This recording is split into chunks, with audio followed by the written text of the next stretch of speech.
Cuckoo for Politics is available on most popular podcast platforms, such as Apple, Spotify, and the Cuckoo for Politics YouTube channel. Hit the like button and subscribe so you won't miss an episode. Past episodes can be found on the website, cuckooforpolitics.com. I will add links to those platforms and to my social media accounts, like on Facebook and Instagram, in the show notes below.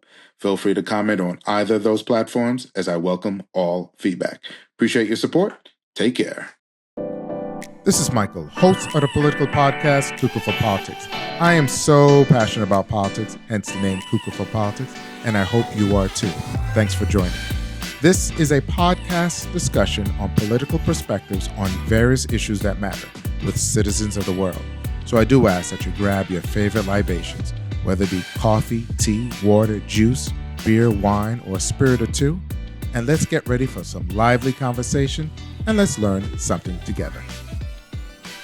This is a one-on-one conversation with my previous guests from episode 56, Behind the Borders, with Ms. Kayra Martinez, founder of Love Without Borders for Refugees in Need.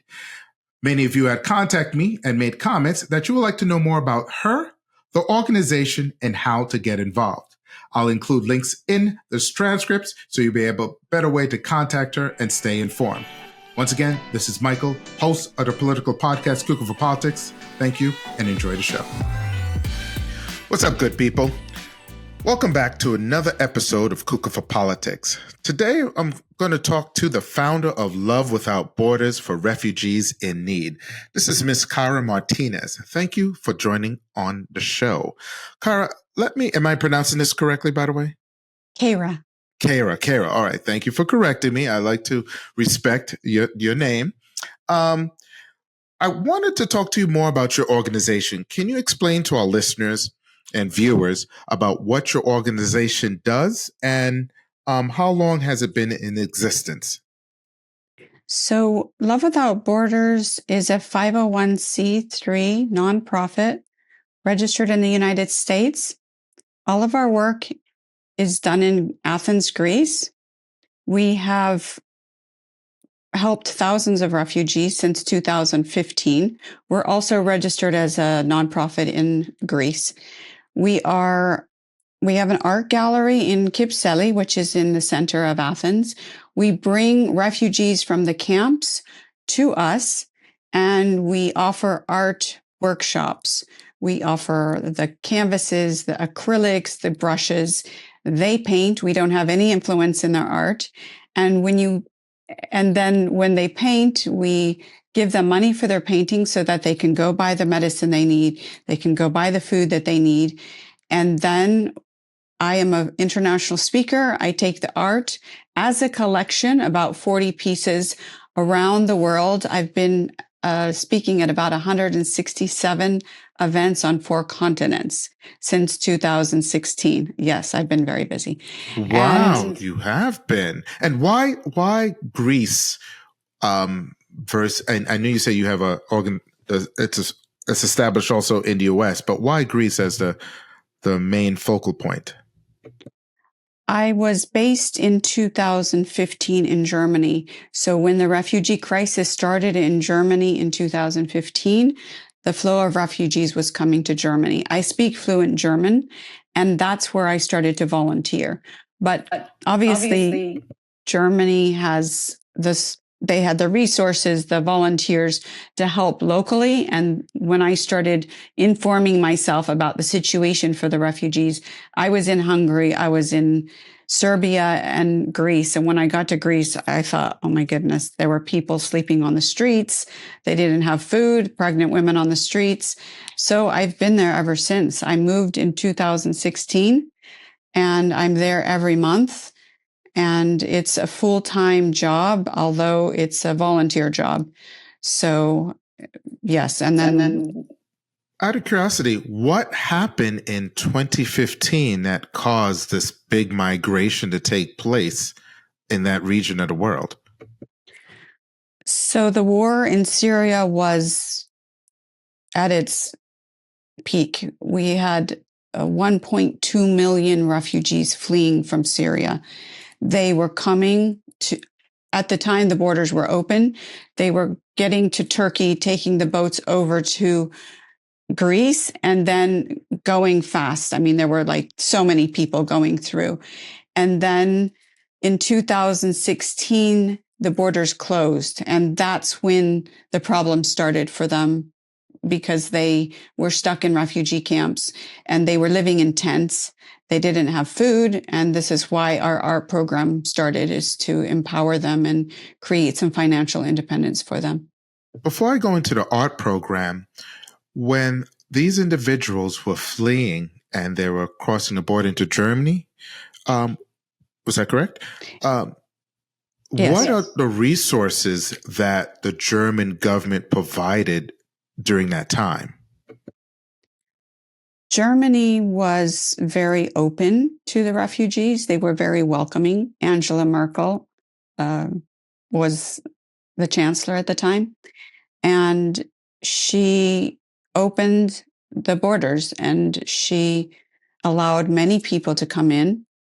It was hard for all of us because people were helping to find apartments and helping to find jobs and getting them trained, educated. You won't see any positive stories about that now. You're only going to see negative. But I know people firsthand that went there. They speak fluent German, because when I met them, I could barely speak Arabic and they couldn't speak English. And now we have a full conversation in German. So yes, they have built their lives there now and brought their children up in the German schools. Wow, that's interesting.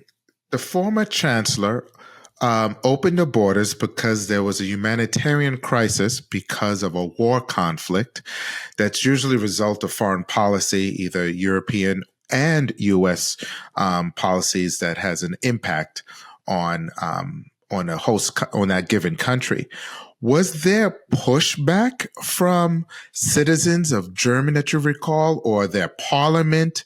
Was there protest by businesses or citizens saying we don't want these individuals in our country?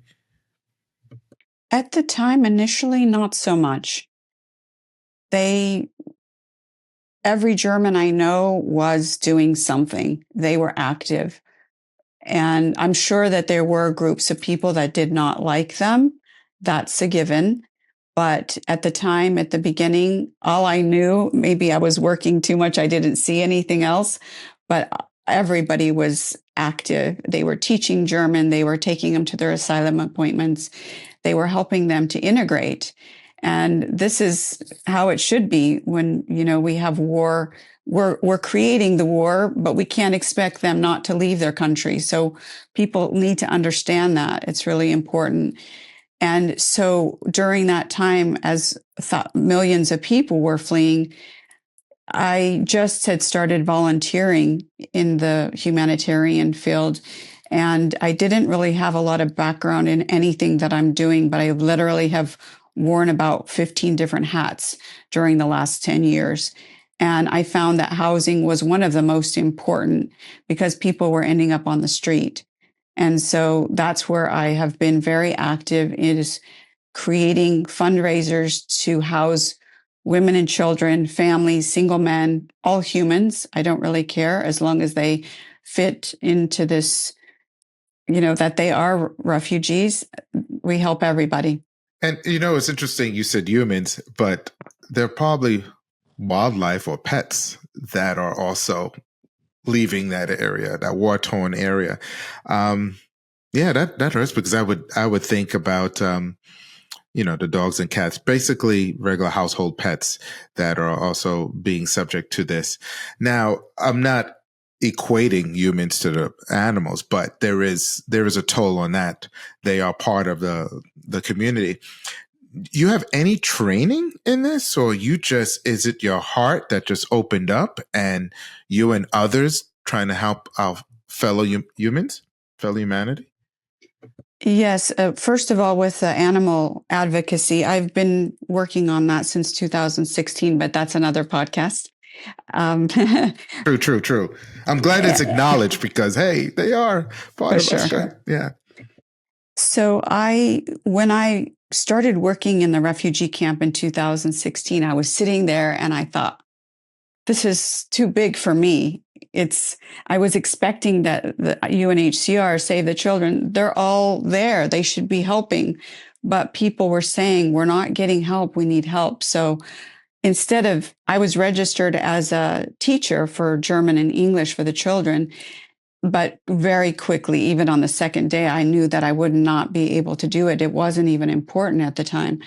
People were calling me into their tents, and I found a person that helped me. He was only 14 at the time, and he was my translator. And we spent all day, every day, going from tent to tent and just listening. I spent 3 years in that camp. And by listening to the situations that the people had, I was able to come up with resolutions for every single family. And I took my own money out. I didn't care. I just started that way because I wanted to problem solve, and things could get solved right away if there was money involved. So, yes, I spent 3 years there. I started a housing project. I started an art project. I didn't have any background in any of this. I don't know where it all came from. It just happened. I happened to be in a place where I have a lot of free time with my other job. And so I just went for it. And now, yes, I have lots of responsibilities for thousands of people, but if I can make changes for them and be a voice for them, and more importantly, let their voice be heard, then I'm willing to do it and give up the time. So since you're an NGO, are you, I guess you wear so many hats. You're helping other citizens. You're trying to raise funds, um, trying to get people involved. Are you finding that people are very helpful in donating and giving up their time? Are you getting assistance from, like you said, you have a European connection, but also a US connection? Are you getting any federal funds for that? No federal funds. We do most of the fundraising on Facebook. I know it sounds very interesting for an NGO, but unfortunately, in the beginning, if we had a campaign, that means I want to get a family out of the camp, place them in a home for 6 months to 8 months until they get their feet on the ground. Within a few days, it was covered. And I was able to move out 38 families in 1 month when I first started the project. But now you have the Ukrainian war, you have the Palestinian, you have all of these other issues. Plus, we have people being displaced in the US with fires and climate change it's affecting. So we've literally lost most of our funding in the last couple years, I would say. And we had COVID we had to deal with. So I made a very smart decision when I first started this, even though I didn't know what I had in front of me. But I put all of that funding into properties, art gallery, apartment for a shelter, for a safe house for women and children. So the only reason we're still able to continue is because I invested wisely. I was thinking long-term, sustainable for the people that I'm helping. And that's really what saved us. Wow, no, that's incredible. And I'm I'm flabbergasted as I'm looking at a couple of notes that I've written down for myself. Love Without Borders, similar to Doctors Without Borders, which is, I wonder if they have. Are you involved with any of those other organizations that can assist you? No, that's all totally separate. I have written to many churches and organizations, but no. No responses from churches as well? One Mormon church has helped us. Wow. Only one Mormon church, yeah. Fascinating. And that's definitely a different podcast discussion for sure. Yeah. I'm just writing that down, religion. But okay. Where could we go with what do you think governments should be able to do? Again, this humanitarian crisis is self-inflicted by the host country, but also by foreign governments. What do you think how we could try to solve this? What do you think nations should be able to do? The UN, for that matter. So, if the will was there, they could stop wars in a heartbeat. I saw when I was in Poland helping the Ukrainian refugees flee, and I saw how they were able to give them visas within 5 days to get to America or any country they wanted. I saw how they paid for their accommodation. I saw how they paid for their food, and they were covered. When they want to help a certain group of people, they will do it. The governments need to be responsible for stopping these wars, for stopping bombing all of these people. Otherwise, they're going to continue to come to our countries. And we're going to continue to see this mass refugee crisis. And it's been already 10 years that I've been helping. So unfortunately, our governments are responsible, and they are the ones that are going to have the will to stop the war. Yeah, I know administrations are trying. This current one, well, I'm kind of biased. I have no faith in this current administration, but that's besides the point. I would say this: you're right about that. It's easy. One thing I noticed during COVID, during the pandemic, I saw, and you could tell me otherwise, particularly in this country, we assisted so many people right away. There was federal funding for not just checks, but there was so many ways that I saw, observed, lived, how governments were able to help. They can do it, just like you said. And governments around the world did the same thing. If they had the means, they would provide for their citizens. And everything was down. Crime was down. People had the means. But once corporations or governments turned, the pandemic receded, they went back to their old their their their game, I guess. Russia, even with that incident of invading Ukraine and expanding their reach, it's having a ripple effect within that region of the world. So it's possible, but it seems like governments are not able or willing to do that. They're able, they're not willing. They're not willing. So in retrospect, anything else you would like to add that we should be able to do as far as getting involved, or how to address other issues? Because I think I would love to have you back on to maybe in a few weeks or a few months to see where we go from here. Yes, I think people can start slow. I know it's really overwhelming for people, and I speak to a lot of university students and students in general, and I tell them, start slow. Help somebody in your community, buy one piece of art that helps a refugee get on their feet, sponsor a family in Greece. There's so many ways to help. If you're not sure, contact me directly. I have every day meetings with students and communities around the world.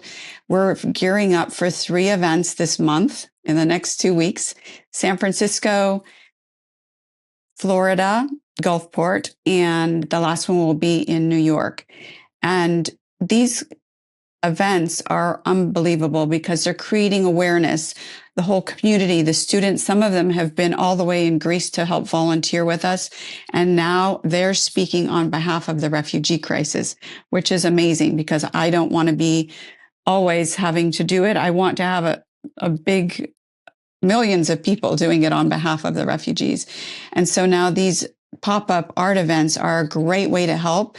You can have one in your own community. They last 3 hours. They're fun, they're easy, and it generates hundreds and thousands of dollars sometimes to the refugee community. So this is a traveling program. So you're willing to travel not only in those same cities, but even small towns to see, as long as we could generate some funds for it? Absolutely. As I mentioned, I have been to 167 this month, 167 events. And I've been everywhere from Boise, Idaho to New York, Stockholm, Sweden, Hong Kong. So yes. Okay, fascinating. Well, okay. I think I'm gonna try to see if I could organize, at least do my part, I guess, to bring that artwork and then probably even explain to a wider audience the need. If you're open, it seems like you are. You have a passport. You will travel. So yeah, we'll try to set something up. Sounds amazing. All right. You. Thank you, Miss Martinez, for another episode of on Cooking for Politics. Appreciate your time. Thanks for having me. Have a great day. You too.